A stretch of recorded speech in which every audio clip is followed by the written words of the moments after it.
Hi everyone, this is Mr. Volkowski, and today we're going to look at the role of the mass media in the government as well as shaping political agendas. So if we look again at this, which should become a familiar graphic here, remember media along with interest groups, elections, political parties, they are what we call linkage institutions because they link issues between the people and the policy agenda. So for things to become eventually law, to get people's voices, heard to politicians, this is a role that linkage institutions. So let's look at the media. So just to give you an introduction to the mass media, this just refers to basically the television, radio, newspapers, magazines, the internet, anything that really communicates with people to mass audiences.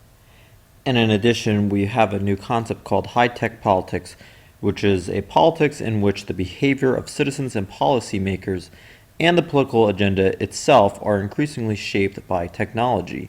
And I purposely put a graphic here of a lot of social media network websites, from Facebook to Twitter to YouTube.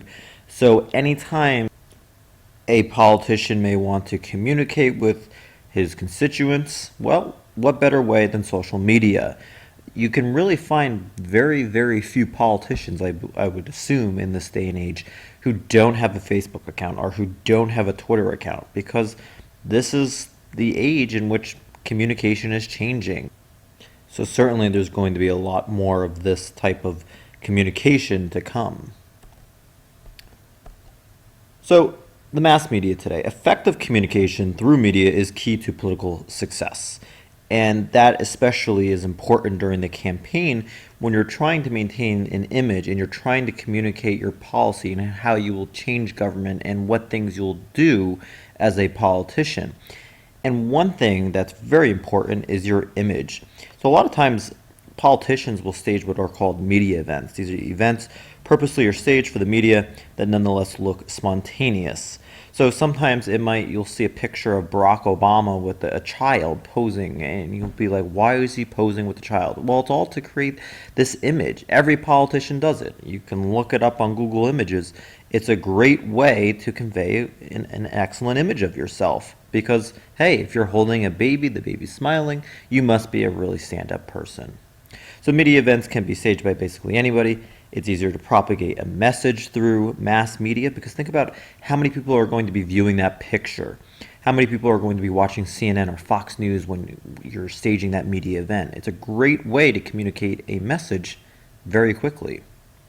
So image making and news management is important, especially for presidents, and I would even go on a limb to say basically any politician on a daily basis. You want to keep the electorate informed as to what you're doing. You don't want your message, you don't want the policies that you're trying to have enacted be misconstrued, because we know in this highly politically contentious time that we live in, that happens. That happens locally, statewide, and nationally. So it's important that presidents and politicians are constantly communicating. And as we said before with high-tech politics, it's a great way to keep your constituents informed. So the news media actually wasn't always all around. So during the ratification of the Constitution, you didn't have the daily press. This doesn't really exist until the mid-1800s. And then even so, today, press conferences, which are frequently happening, you can turn on CNN, Fox News, MSNBC, all those news stations, and you can see press conferences. In 1933 through 1945, FDR held over 1,000. And what's interesting is that he had a very good relationship. I would categorize this as a very cozy relationship that politicians had with the press really up until the 1960s. So, for example, even though FDR was in a wheelchair, no one ever revealed that because, well, it was more about reporting what was going on in the news. You weren't distracted by all these other side issues like we see, unfortunately, today in the media. But this cozy relationship very much changes by the 1960s with Watergate as well as the anti-Vietnam War protests. And that's when people become a little bit more cynical of the government, and the media sort of isn't trusting the government at their word. So this brings about a new type of journalism called investigative journalism, in which the use of in-depth reporting to unearth scandals, scams, and schemes, putting reporters and politicians opposite each other. So this once cozy relationship significantly will erode after the 1960s. So again, this comes about after the Watergate scandal, the anti-Vietnam War protests, all resulting in less trust in the government, as we've previously discussed with public opinion. But before all this distrust in the government comes about, in 1960, during the Kennedy-Nixon campaign coverage, for every 3 favorable stories that were done on either candidate, there was 1 unfavorable story done. Contrast that to 1992 in the Clinton-Bush coverage. For every 3 unfavorable news stories, there were 2 favorable stories. So look at how that very much switched in about 32 years. A major difference between those 2 time periods. But coverage of presidential candidates has become less favorable, and we've seen a big shift from focusing on policy statements to campaign and political controversies. One big controversy was the fact that Barack Obama, during the 2008 campaign, was not wearing a flag pin. Now, let me ask you this. If you're voting for a politician during an economic recession and you have 2 wars going on, one in Iraq and Afghanistan, keep in mind this is in 2008, are you going to base your vote on whether or not a candidate wears a flag pin? Hopefully not. But these are some of the problems that are resulting with media coverage in the 21st century. We like controversies, we like drama, but this is an issue if we're not focusing on policy statements. We want to know where the candidate stands, not necessarily, why aren't they wearing a flag pin? So keep all that in mind. A good example of how this cozy relationship with the media has significantly eroded was with Bill Clinton when he had an affair with Monica Lewinsky. The press was all over this for months on end. Yet, contrast this to when JFK was president. One New York Times reporter noted that he saw many beautiful looking women coming and going out of the president's suite, and many historians acknowledge that JFK had many affairs outside of his marriage. Yet when the eager reporter went back to his editor, the editor basically chastised him and said, "You're supposed to report on political and diplomatic policies, not girlfriends.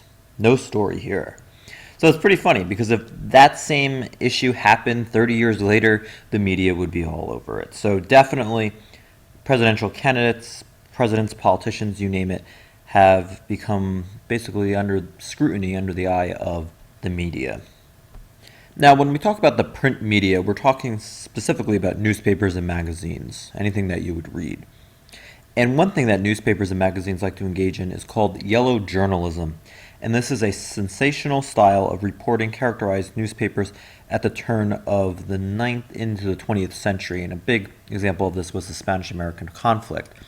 But also with respect to the print media, basically the pecking order amongst the most prestigious newspapers. And this actually sort of depends on who you ask. If you ask someone who's more left-leaning, liberal-leaning, definitely they'll point to the New York Times, which has the largest impact.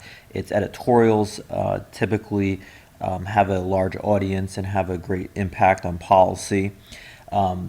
Others might point to the LA Times, the Chicago Tribune, the Washington Post, you name it. There's a number of large papers, but the New York Times, again, depending on who you ask, tends to be ranked near the highest.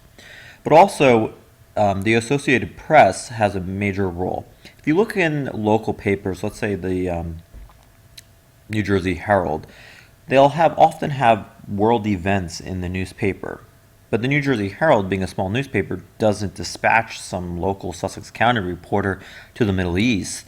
What they do is they rely on the Associated Press, which has many news reporters stationed throughout the world, and they provide basically these news articles for these smaller papers. And they are the largest news gathering agency worldwide. Now, newspaper readers are more likely to vote and be better informed as opposed to people who watch the news on television. But one specific problem with the print media is that their circulation, meaning the number of papers that they would deliver to people who subscribe to it, has significantly declined, especially with the rise of mass media on television and the internet. As of right now, the TV is the dominant source, but it would not really surprise me at all if internet became the dominant source in the future. And as you see in this political cartoon, this newspaper boy is really yelling extra because he has a lot of extra newspapers. A lot of newspapers have gone out of business. And if you look at this chart right here, you will see that newspaper circulation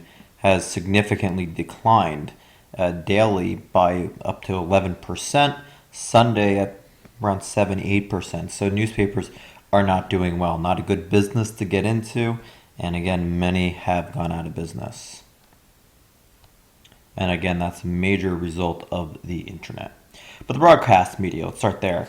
So broadcast media, specifically television and radio, and what television and radio did is basically bring the government and politics into people's homes. And the best example of this with the radio would be FDR's fire chats, where people would sit by the fireside listening to the radio, listening to FDR giving them an update on whatever government matter was going on.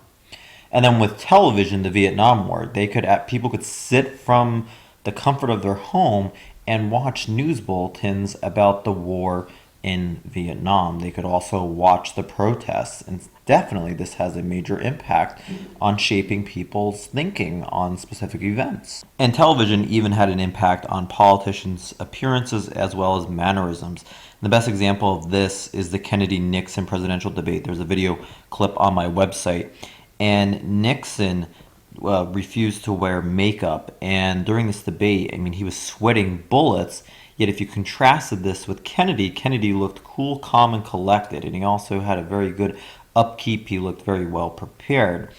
And when they polled people who listened to the Kennedy-Nixon debate on the radio, they were more likely to say Nixon won the presidential debate. Yet when they asked television viewers, they overwhelmingly said Kennedy.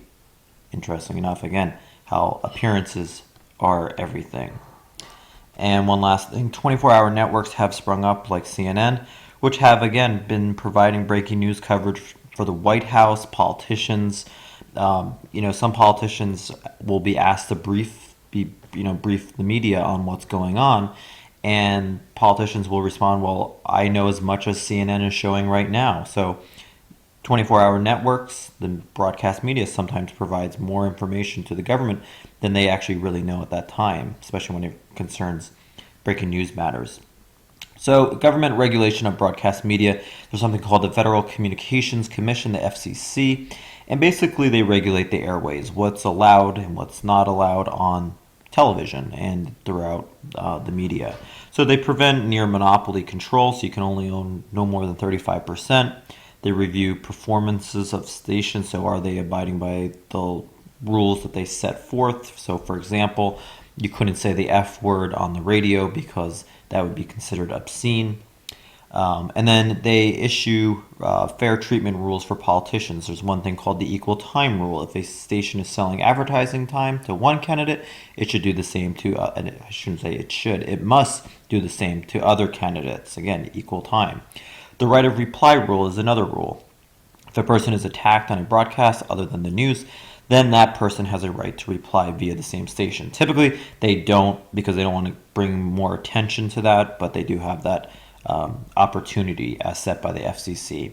And then last but not least, the Fairness Doctrine, which was later abolished in the late 1980s, required broadcasters to give time to opposing views if they broadcast a program slanted to one side of a controversial issue. But that is no longer in effect due to the wide variety of news programs available. And for our final slide, the rise of cable news channels. One thing has resulted of this is narrowcasting, media programming on cable TV or internet that is focused around one topic and aimed at a particular audience. So one thing that's typically said is that if you are liberal leaning, you might go to MSNBC, or it's more specific, more left leaning, and if you want stuff that's more right leaning, you'll go to Fox News. So now people have a variety of options. Think about it with MTV. When they did show music videos, people could just go to that channel just for that. It was very specific. It was very narrow. So look at the differences here between broadcasting and narrowcasting. You have little money here, but you produce a lot of content to reach a few people. Whereas broadcasting, you have a lot of money to produce a little bit of content, but it has more depth, and you're reaching a lot more people. So major differences and a lot of changes going on in the media. So we'll stop right there for today. All right, thank you.